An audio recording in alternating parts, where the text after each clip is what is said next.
ओम श्री शक्ति नमः। ओम श्री शक्ति नमः। ओम श्री शक्ति नमः।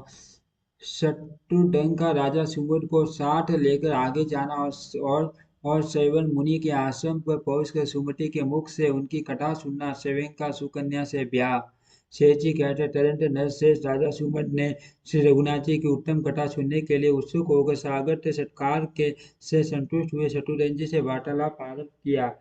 सुमंत बोले, माँ बटे संपूर्ण लोकों के शिरोमणि भक्तों की रक्षा के लिए अवतार ग्रहण करने वाले तथा मुझ पर निरंतर अनुग्रह रखने वाले भगवान श्री राम अयोध्या में सुखपूर्वक तो विराज रहे हैं ना। ये सब लोग धन्य हैं जो सदा आनंद आनंद मगन होकर अपने नेत्र पुटों के द्वारा श्री रघुनाथ जी के मुखारबिंद का मकरंद पान करते रहे रहे हैं। न श्रेष्ठ, अब मेरी कुल परंपरा तथा राज्य भूमि आदि सब वस्तुएं पुण्य सफल हो गए। दया से द्रवित होने वाली माता कामाक्षा देवी ने पूर्व काल में मुझ पर बड़ी कृपा की थी। राजाओं में श्रेष्ठ वीर सुमंत के ऐसा कहने पर शत्रुघ्न ने श्री रघुनाथ जी के गुणों को प्रकट करने वाली सभी कथाएं कटाई क्या सुनाई। वे 3 रात्रि तक वहां ठहरे रहे। इसके बाद उन्होंने राजा के साथ वहां से जाने का विचार किया। उनका अभिप्राय जानकर सुबोध ने शीघ्र ही अपने पुत्रों को राज्य पर अभिषिक्त कर दिया तथा उन महाबुद्धिमान नरेश ने शत्रुघ्न के सेवक को बहुत से वस्त्र रत्न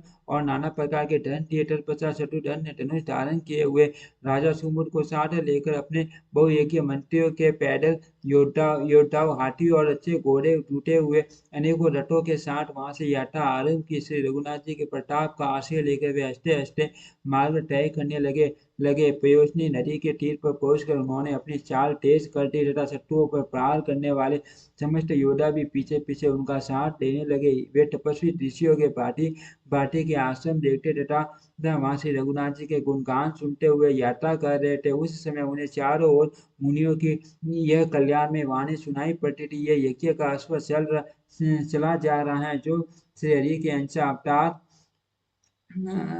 श्री शत्रुघ्न जी के द्वारा सब ओर से सुरक्षित है। भगवान का अनुसरण करने वाले वानर तथा भगवत भक्त भी उसकी रक्षा कर रहे हैं। जिनकी चित्तवृत्तियां भक्ति से निरंतर प्रभावित रहती है उन महर्षियों की पूर्वोक्त बातें सुनकर शत्रुघ्न जी को बड़ा संतोष हुआ। आगे जाके उन्होंने एक विशुद्ध आश्रम देखा जो निरंतर रहने वाली वेदों की ध्वनि से उसको उसको श्रवण करने वाले मनुष्यों को सारा अमंगल नष्ट किए देता है। वहाँ का संपूर्ण आकाश अग्निहोत्र के समय दी जाने वाली आहुति के धूम से पवित्र हो गया था। श्रेष्ठ मुनियों के द्वारा स्थापित किए हुए अनेकों यज्ञ संबंधित योग उस आश्रम को सुशोभित कर रहे थे। वहाँ सिंह भी पालन करने योग्य गौओं की रक्षा करते थे। चूहे अपने रहने के लिए बिल नहीं खोदते थे क्योंकि वहाँ उन्हें बिल्लियों से भय नहीं था। सांप सदा मोरों और नेवलों के साथ खेलते रहते थे। हाथी और सिंह एक दूसरे के मित्र होकर होकर आश्रम पर निवास करते थे। मृग वहाँ प्रेम पूर्वक चलते रहते थे।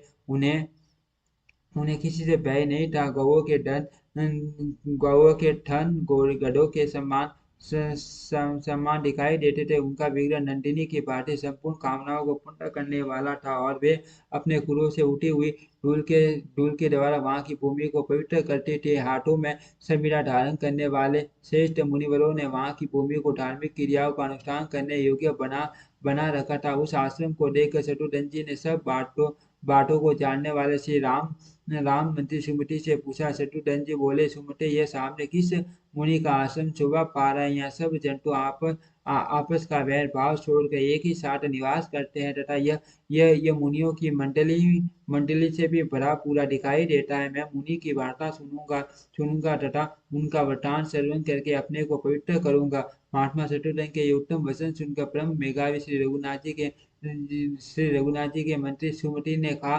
सुमित्रा नंदन, इसे महर्षि सवेन का आसन समझो। ये बड़े तपस्वियों से सुशोभित तथा वैर शून्य जंतुओं से भरा हुआ है। मुनियों की पत्नियां भी यहाँ निवास करती हैं। माँ मुनि स्वयं वे ही हैं जिन्होंने मनुपुत्र पुत्र पुत्र पुत्र श्रेयाती के मान यज्ञ में इंद्र का मान भंग किया और अश्विनी कुमारों को यज्ञ का भाग दिया था। शत्रुघ्न ने पूछा, मंत्रीवर, महर्षि सेवन ने कब अश्विनी कुमारों को देवताओं की पंक्ति में बिठाकर उन्हें यज्ञ का भाग अर्पण किया था तथा देवराज इंद्र ने उस मान यज्ञ में क्या किया था।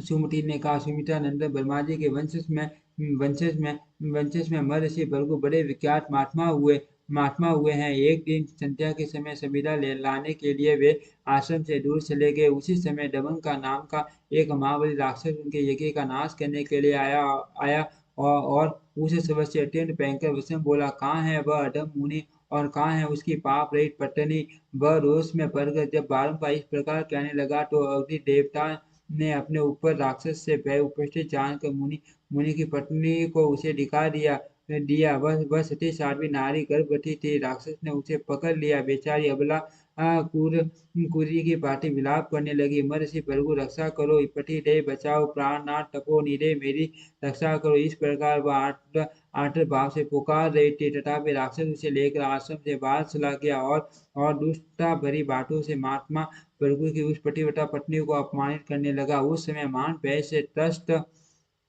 त्रस्त होकर वह गर्भ मुनि पत्नी के पेट से गिर गया। उस नवजात शिशु के नेत्र प्रज्वलित हो रहे थे, मानो सती के शरीर से अग्निदेवी प्रकट हुए हो। उसने राक्षस की ओर देखकर कहा, ओ दुष्ट, अब आप यहाँ से न जा अभी चलकर भस्म हो जा। सती का स्पर्श करने के कारण आपका कल्याण न होगा। बालक के इतना कहते ही वह राक्षस गिर पड़ा और तुरंत जलकर राख का ढेर हो गया। तब माता अपने बच्चे को गोद में लेकर उदास मन से आश्रम पर आई। महर्षि भृगु को जब मालूम हुआ कि ये सब अग्निदेव की करतूत हैं तो वे क्रोध से व्याकुल हो उठे और शाप देते हुए बोले, शत्रु को घर घर का पेट बटाने वाले दुष्टात्मा, आप सर्वपक्षी हो जा।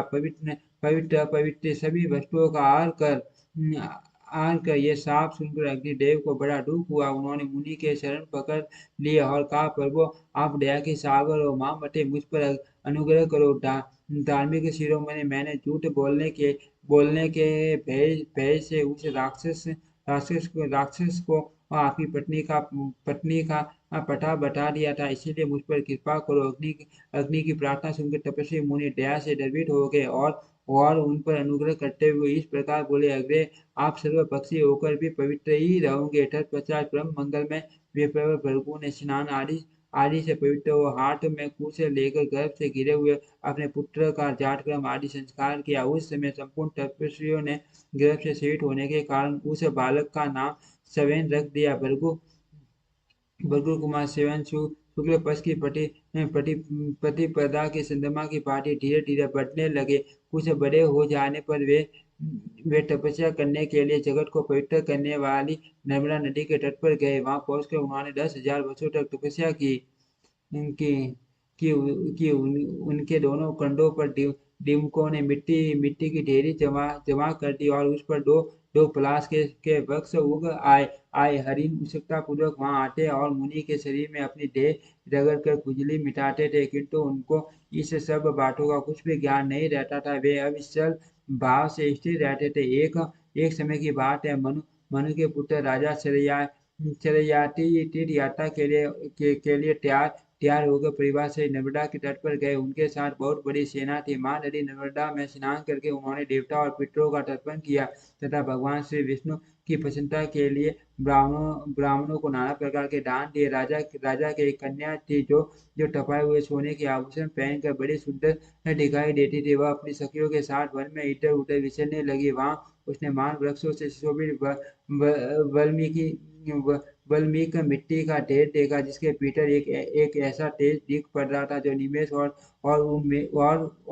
उनमें से रहित था। उसमें खुलने मिशने की क्रिया नहीं होती थी। राजकन्या कौटुल बस उसके पास गई और सलकाओं से दबाकर उसे फोड़ डाला। फूटने पर उससे खून निकलने लगा। यह देखकर कुमारों कुमारों को बड़ा खेद हुआ और वह दुख से कातर हो गई। अपराध से दबी होने के कारण उसने माता और पिता को इस दुर्घटना का हाल नहीं बताया। वह भय से आतुर होकर स्वयं ही अपने लिए शोक करने लगी। उस समय पृथ्वी कांपने लगी, आकाश से उल्कापात होने लगा, सारी दिशाएं धूमिल हो गई तथा सूर्य के चारों ओर घेरा पड़ गया। राजा के कितने ही घोड़े नष्ट हो गए, बहुत तेरे हाथी मर गए, धन और रत्न का नाश हो गया तथा उनके साथ आए हुए लोगों में परस्पर कलह होने लगा। वह उत्पात देखकर राजा डर गए, उनका मन कुछ उद्गित हो गया। वे सब लोगों से पूछने लगे, किसी ने मुनि का अपराध तो नहीं किया है। परंपरा से उन्हें अपनी पुत्री की करतूत मालूम हो गई और वे अत्यंत दुखी होकर सेना और सवारियों सहित मुनि के पास गए गए भाई तपस्या में लगे हुए तपोनिधि सवेन मुनि को देखकर राजा ने स्तुति के द्वारा उन्हें प्रसन्न किया और कहा, मुनिवर दया कीजिए। तब माँ तपस्वी मुनिश्रेष्ठ सवेन ने संतुष्ट होकर कहा, महाराज आपको मालूम होना चाहिए कि कि ये सारा उत्पात आपकी पुत्री का ही किया हुआ है। आपकी कन्या ने मेरी आंखें फोड़ डाली हैं, डाली हैं। इनसे इनसे बहुत खून गिरा है। इस बात को जानते हुए भी उसने आपको नहीं बताया है। इसलिए अब आप शास्त्रीय विधि के अनुसार मुझे उस कन्या का दान कर दो, तब सारे उत्पातों की शांति हो जाएगी। ये सुनकर राजा को बड़ा दुख हुआ और उन्होंने उत्तम कुल, नई अवस्था, सुंदर रूप, अच्छे स्वभाव तथा शुभ लक्षणों से संपन्न अपनी प्यारी पुत्री उन अंधे महर्षि को ब्याह दी। राजा ने कमल के समान नेत्रों वाली उस कन्या का जब दान कर दिया तो मुनि के क्रोध से प्रकट हुए सारे उत्पात तत्काल शांत हो गए। इस प्रकार तपोनिधि मुनिवर सेवेन को अपनी कन्या देकर राजा सरियाती फिर अपनी राजधानी को लौट आए। पुत्री पर दया आने के कारण वे बहुत दुखी थे। ओम श्री शक्ति नमः। ओम श्री शक्ति नमः।